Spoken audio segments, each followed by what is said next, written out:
Politiciens véreux, fonctionnaires corrompus, promoteurs immobiliers voyous, justice passive. La Guinée devient-elle mafieuse? Les grandes gueules d'Adafo Média ne lavent pas plus blanc, mais vous permettent de défendre votre pays en vous informant. Avec les grandes gueules d'Adafo Média, dénoncez les turpitudes, nous garantissons le secret des sources. Envoyez vos documents à espacefmguinée.info, rubrique Contact. Les grandes gueules d'Adafo Média ou le socle de la liberté d'expression en Guinée. Tous les soirs, vous avez accès à cette émission sur Espace TV. Merci à vous qui nous regardez du côté de Lola. Vous nous regardez partout dans le monde.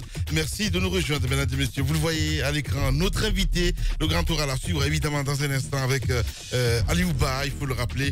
Il est notre invité ce matin. Avec lui, on parle politique. On va s'intéresser plus en profondeur, évidemment, avec cette nouvelle loi sur la CENI. Entre autres, le temps de me retrouver un petit peu. Il n'y a pas de souci, Abaka. On va continuer l'émission. On a écouté Tibou Camara, mon cher ami. Oui, le ministre...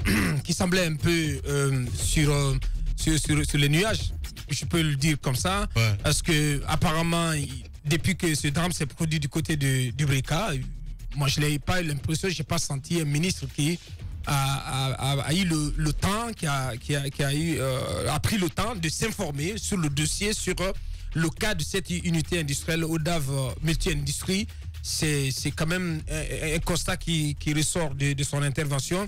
Et il a aussi dit qu'il a l'intention personnellement de se rendre. Ça veut dire qu'il n'a pas encore pris la décision d'aller à Dubreka sur le site du drame.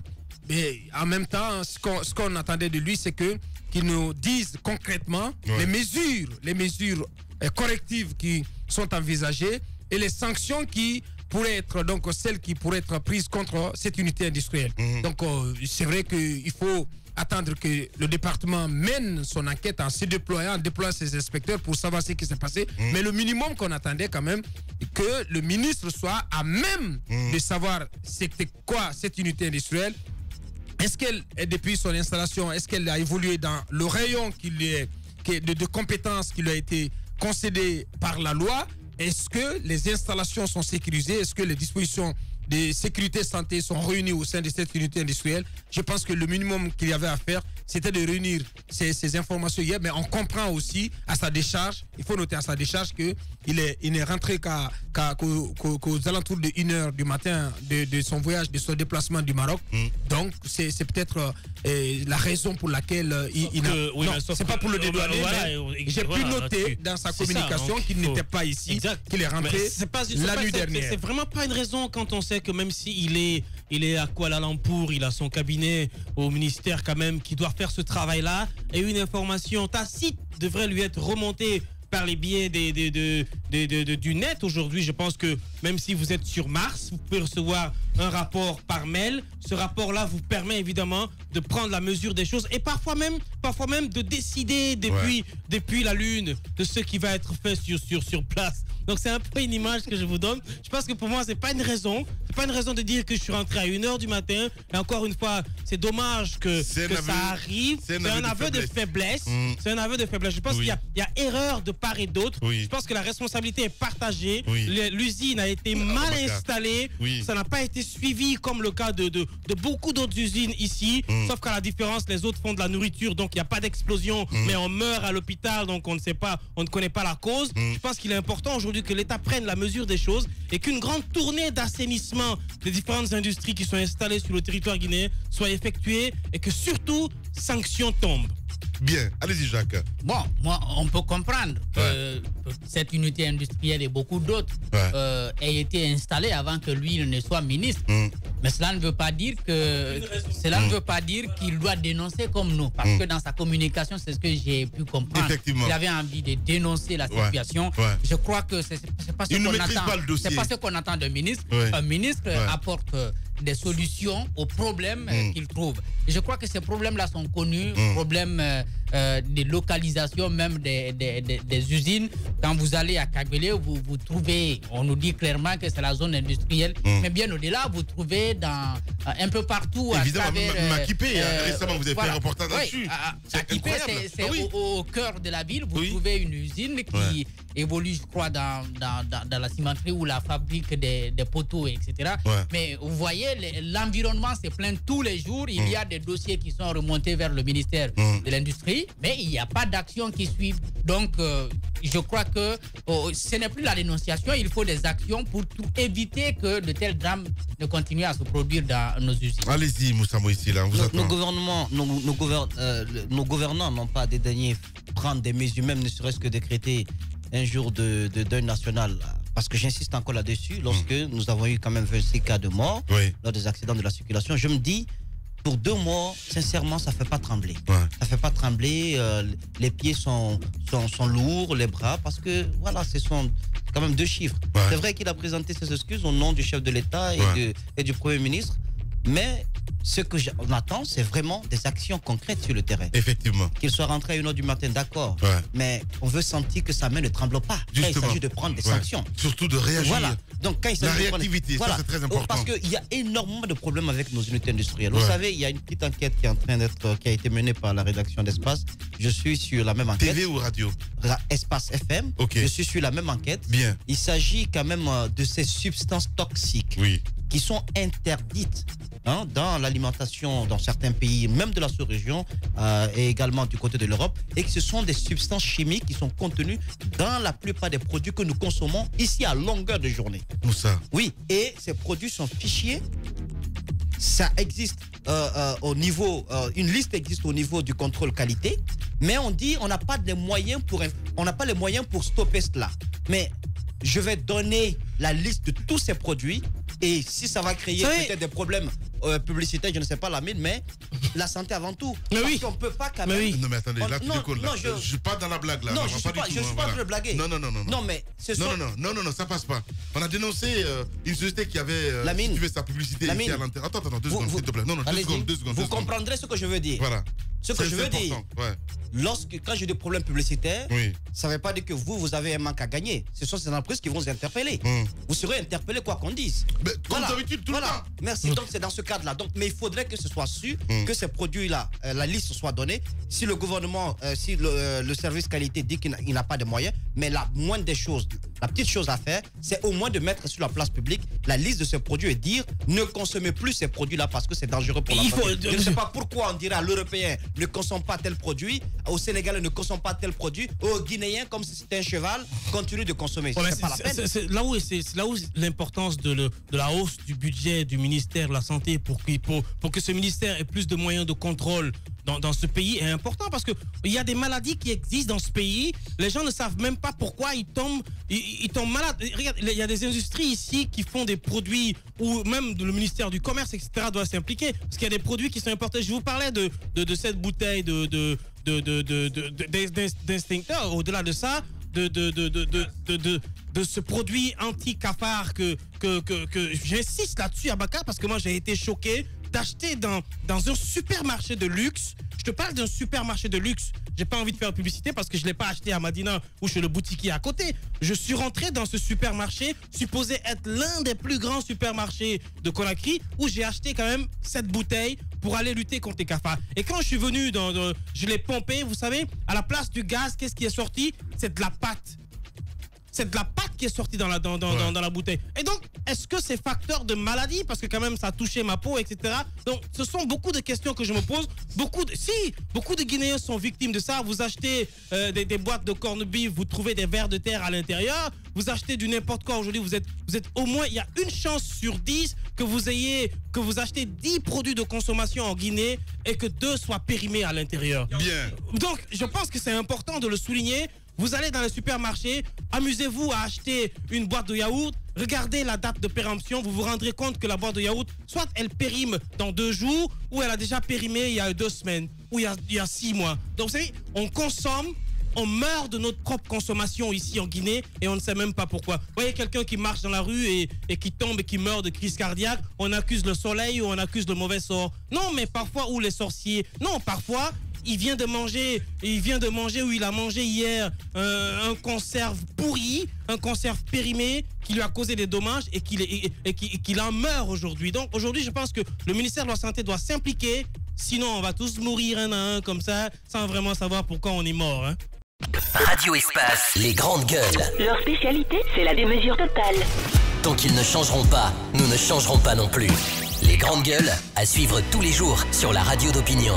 Radio Espace. Le grand oral à suivre avec notre invité, vous le voyez à l'écran, évidemment, monsieur Ali Ouba. Je me retrouve la fiche, donc président de l'organe de coordination provisoire du modèle. Un peu plus tard, nous allons essayer d'appeler aussi quelques acteurs qui vont intervenir évidemment sur cette actualité, il faut le dire. La Guinée qui s'achemine vers des rendez-vous cruciaux, il le dit Titi, mais plutôt on parle de CENI ce matin, organisation des élections en Guinée. L'actuelle CENI, dirigée par l'avocat Salif Kébé, s'apprête à plier donc bagage pour faire place à une nouvelle équipe qui devrait être mise en place très prochainement. C'est officiel. Le chef de l'État vient de signer le décret de promulgation de la loi portant modification de certaines dispositions relatives donc à la création, l'organisation, les attributions et le fonctionnement de la CENI. Et seulement voilà, la perspective de cette nouvelle CENI ne semble guère être la tasse de thé de tout le monde au sein de la classe politique.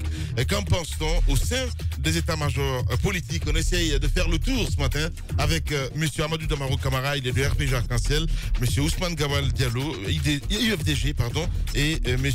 François Bourneau, il est du PEDN. Docteur Faya Minimono, si tout va bien, nous allons essayer d'appeler aussi notre invité dans ce studio, mon cher Titi. Bonjour Aliouba. Bonjour. Bienvenue dans notre émission. Vous êtes Jiawad politique, Jiawad jeune de l'année, si mes informations sont bonnes.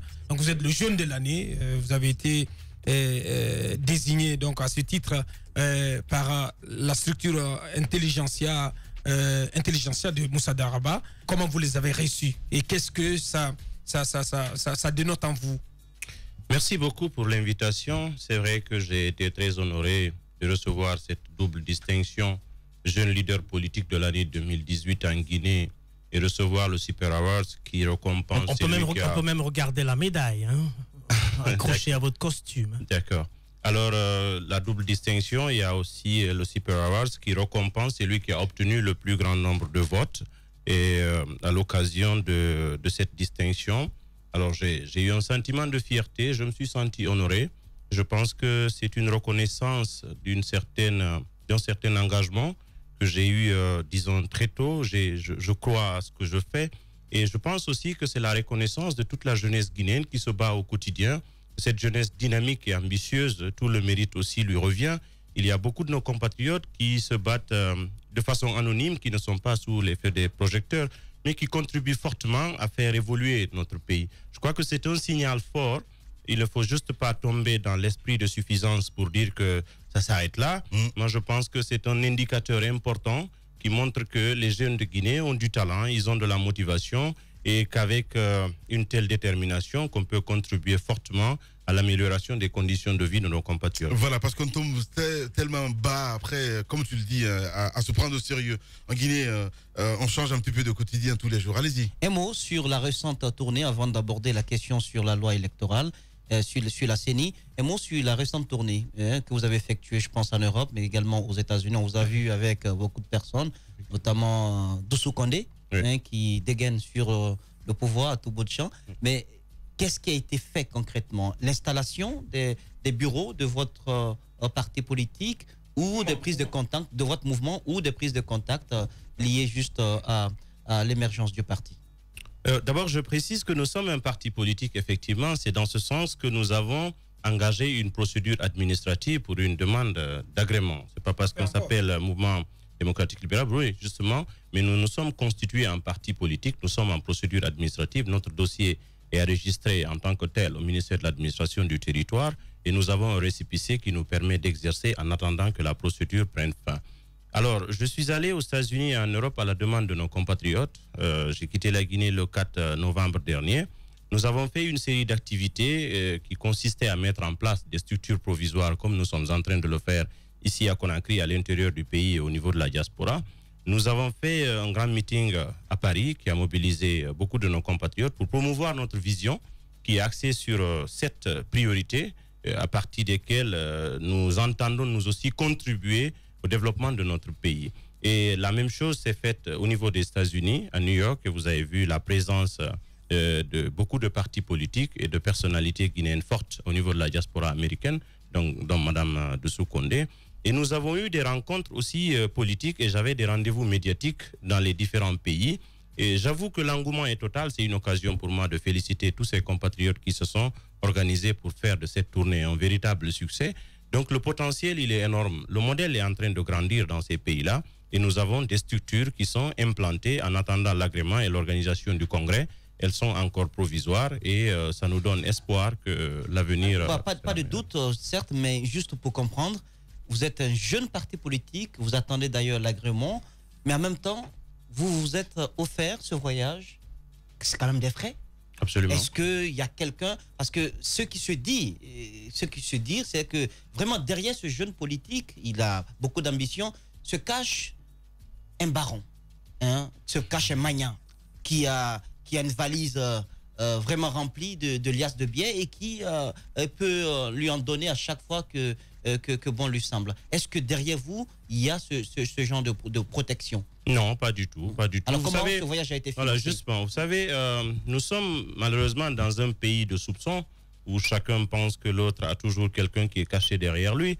Mais je pense que depuis mon entrée en politique, je ne fais rien derrière les rideaux. Je suis quelqu'un de très transparent. Je n'ai pas une ascendance familiale qui m'a prédestiné à devenir un homme politique. Et je n'ai pas non plus un parrain qui peut me contrôler et contrôler ma pensée et ma façon de réfléchir. Donc je pense qu'en toute indépendance, j'ai toujours posé des actes et je les ai assumés. Le voyage, avant que je ne sois en politique, je me déplace beaucoup. Pour le moment, le modèle n'a pas un budget en tant que parti politique parce que il y a des volontés qui se manifestent, qui s'organisent autour, qui financent ce que nous sommes en train de faire à travers la cotisation. Il y a des personnes qui sont intéressées à ce que nous faisons et qui font confiance à ce que nous sommes en train de faire. Pour ce voyage-là, par exemple, c'est moi qui l'ai financé par le fait de l'achat de mon billet. C'est ce que je fais régulièrement. Je travaille en permanence. La politique, c'est pas mon métier. Ce n'est qu'une vocation. Mais chacun de nous s'investit autant qu'il peut dans le cadre de la mise en place ou de la réalisation de nos activités. Donc à ce stade-là, c'est vrai que tout semble être assez énorme aux yeux de nos compatriotes pour ce qu'on fait, mais nous estimons que ces modèles, c'est la première richesse d'une organisation politique, c'est d'abord sa ressource humaine. Alors, il y a des Guinéens qui sont déterminés à nous aider, et pour nous, l'argent, ça sert justement qu'à matérialiser nos idées. Nous n'en faisons pas une obsession au point de dire il faut disposer d'un trésor de guerre politique pour s'engager, parce que si c'était ce préalable qu'on avait fait, peut-être que j'aurais choisi de rejoindre un parti politique encore plus riche, qui a des atouts après ma démission, parce que ce sont des possibilités qui étaient à ma portée. Mais si j'ai choisi avec nos compatriotes un chemin encore plus difficile, mais plus noble, c'est parce que nous sommes convaincus que nos idées peuvent éventuellement attirer l'attention de nos compatriotes, en ce sens qu'elles peuvent être pertinentes pour aider les Guinéens à résoudre leurs problèmes. Donc, deux en un, vous constaterez que depuis un certain nombre d'années, la confiance entre la plupart des jeunes qui s'intéressent à la politique et les acteurs politiques actuels, cette confiance s'est sérieusement atrophiée. Il ne reste plus grand-chose. Vous pensez que vous arriverez à inspirer ce modèle que vous êtes dans votre parti, dans votre mouvement modèle? Est-ce que les jeunes, vous constatez qu'il y a une espèce de confiance qui naît entre vous, une motivation, une espèce d'idées partagées avec la plupart des jeunes, surtout de la diaspora? Ça, c'est la première question. Deuxième question, est-ce que vous allez inverser plutôt la tendance au sein du modèle, c'est-à-dire que donner plus de pouvoir aux militants qui, par contribution, vont financer les activités du parti, et comme ça, les militants se sentiraient eux-mêmes concernés dans l'agrandissement du modèle? Est-ce que vous allez faire contrairement aux autres partis qui, eux, financent totalement les activités du parti? Absolument. Je commence par la première question qui est très pertinente, de savoir est-ce que la jeunesse guinéenne se reconnaît dans ce que nous faisons? Je pense que la mobilisation peut valablement l'illustrer. Depuis que nous avons obtenu notre récépissé, nous organisons nos assemblées générales. Même quand je n'étais pas en Guinée, les assemblées générales se tenaient et mobilisaient suffisamment.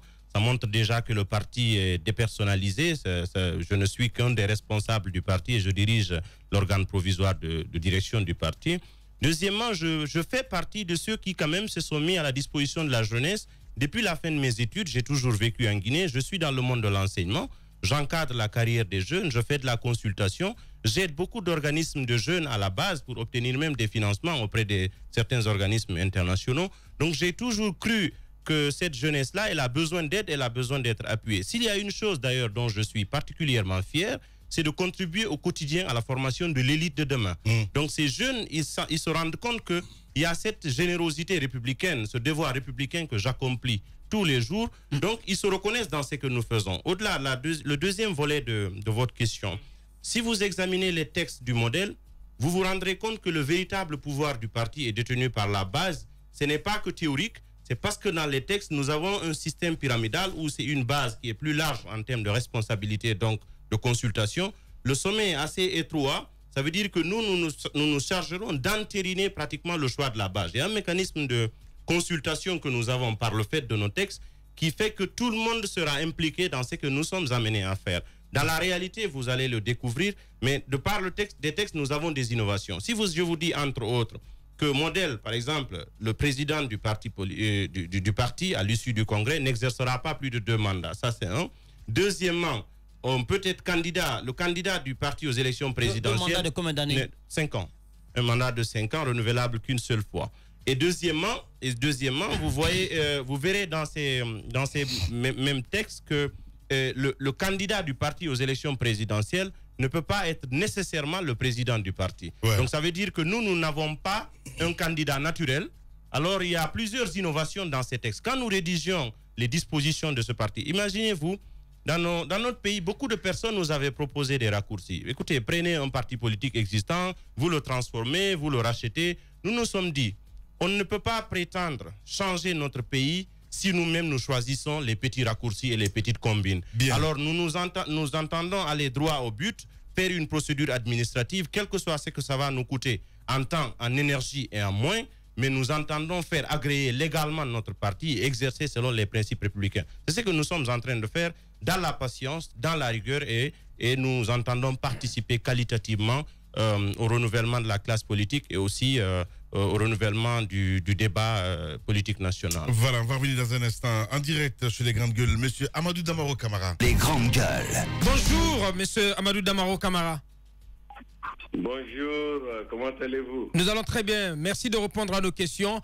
L'actualité au plan politique en Guinée, c'est aussi cette loi sur la nouvelle CENI. Donc, elle a été promulguée par le chef de l'État. La dernière étape, c'est sa publication au journal officiel et derrière, le ministre Bouré Makonde devrait inviter les parties prenantes donc, à désigner leurs représentants. Seulement, voilà, c'est une loi qui est considérée comme assez discriminatoire dans le sens que dans les milieux politiques, beaucoup pensent que vous, de la mouvance présidentielle, vous du RPG Arc-en-Ciel et l'UFDG, vous êtes réservé la part du lion. Oui, mais ça, c'est une bataille classique. Vous savez qu'en politique, au-delà des verbes, c'est un problème de rapport de force. Si vous avez décidé que cette CENI soit politique, alors on ne devrait pas, quel que soit le mécanisme, on ne devrait pas donc fermer également la porte aux autres partis politiques qui sont également sur le terrain et qui se battent. On a fermé la porte à aucune formation politique. Il y a à peu près 200 partis politiques légalement constitués en Guinée. Il faut bien porter des filtres. Au-delà des verbes des prétendus leaders dans vos radios et télévisions, le seul critère pour évaluer un parti, c'est sa présence sur le terrain, sur le plan national. Et nous avons eu déjà 4 grandes élections, 2 présidentielles, les législatives et les communales. La seule façon pour nous de dire qu'un parti est suffisamment représentatif, c'est sa représentativité sur le terrain. On peut dire que c'est fait à dessein, parce que si vous êtes basé sur la représentativité des partis au sein du Parlement, vous excluez des partis politiques qui quand même ont fait des efforts lors des dernières élections communales.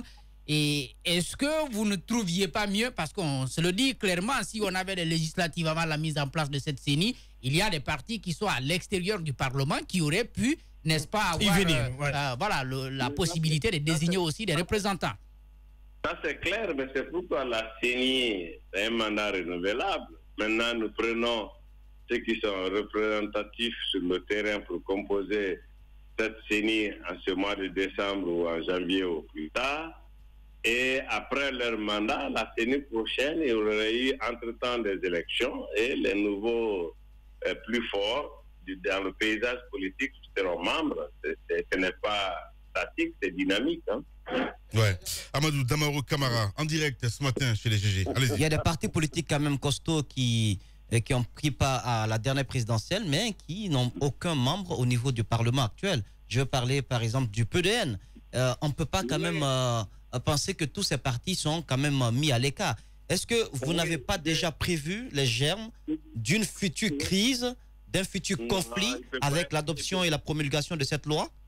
Il ne peut pas y avoir de crise. Nous avons ajouté justement, ayant participé aux deux grandes élections nationales, élections présidentielles, ou avoir 2 députés à l'Assemblée nationale. Oui, mais dans la classe politique, on a l'impression que c'est fait à dessein pour écarter les concurrents. En même temps, Amadou Damaro Camara, vous, la mouvance, je pense, à 7 représentants, l'opposition, 7 autres représentants, mais l'opposition, elle est plurielle. L'opposition, c'est pas un bloc. Justement, contrairement à la mouvance présidentielle. Donc, c'est encore une autre source de conflit plus tard. Oui, on a voulu être tellement rationnel que nous avons dit que non seulement il y a opposition plurielle, dans cette opposition, il y en a, dans le BL par exemple, qui a participé aux élections présidentielles. On doit pouvoir le faire représenter. Il y a des partis dans l'opposition qui ont plus de 2, qui ont même plus de 30, doivent pouvoir se le faire, même dans la mouvance. C'est pourquoi on a ajouté que dans toutes les circonstances, chaque mouvance doit être représentée au moins par 3 formations. Donc même dans la mouvance, qu'on veuille ou pas, même si certaines ne remplissent pas certains de ces critères, mais doivent être représentées qui se réclament de la mouvance. Je crois que le législateur a dû tenir compte de tout ça, mais ce qui est certain, c'est que 200 partis ne peuvent pas faire partie. Nous avons pris, premièrement, ceux qui ont participé à des élections présidentielles cette année, enfin les dernières élections présidentielles, on avait 8. Ceux qui ont participé aux élections, qui ont des députés, je crois qu'il y en a 15, je crois, qui ont des députés à l'Assemblée. Plus les 8, on était toujours en surnombre et on a ajouté ce deuxième critère de 2 députés pour mieux filtrer et que les partis, la CENI c'est pour les partis qui participent aux élections. Hein. Bien. La CENI c'est un compromis, c'est une anomalie constitutionnelle qui est née d'une crise de confiance, donc réellement ne peuvent en discuter que ceux qui ont une réelle valeur sur le terrain. C'est aussi simple que ça. Merci beaucoup Amadou Damaro Camara. Merci et surtout bon week-end par anticipation. Au revoir. Véritable success story de la radio Espace Guinée, les grandes gueules, détentrices des meilleurs scores radio en Guinée, de la meilleure émission talk show, a donné le créneau horaire du départ au bureau et du retour à la maison, récoltant depuis des années consécutives le titre d'émission la plus écoutée en Guinée, toutes catégories confondues. Un grand total de plus de 5 millions d'auditeurs ont été fidèles au talk show Les GG, diffusé jour après jour sur toutes les stations du réseau Adafo Média de 9h à 10h30, un exploit qui restera longtemps dans les annales de la bande FM en Guinée.